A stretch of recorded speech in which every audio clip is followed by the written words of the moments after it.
राज्याचे मुख्यमंत्री अजित पवार यांनी सांगली मिरज कुपवाड शहर महानगरपालिकेच्या विकासासाठी 50 कोटी रुपये निधी दिला होता।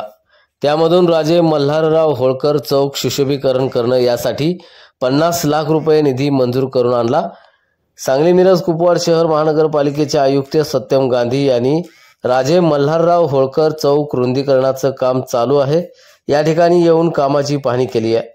या कामामध्ये अडथळा येणाऱ्या पिण्याच्या पाण्याच्या पाईपलाईन, लाईट पोल शिफ्ट करण्याचे संबंधितांना आदेश दिलेत आणि काम उत्तम दर्जाचं तसंच लवकरात लवकर पूर्ण करण्याच्या सूचनाही दिल्या आहेत। अहिल्यादेवी होळकर स्मारकाची त्यांनी यावेळी पाहणी केली। राजमाता पुण्यश्लोक अहिल्यादेवी होळकर यांच्या स्मृतीस अभिवादन केलं। अभ्यासिकेचा आढावा घेतला। स्मारक पाहून आयुक्त साहेबांनी समाधान व्यक्त केले।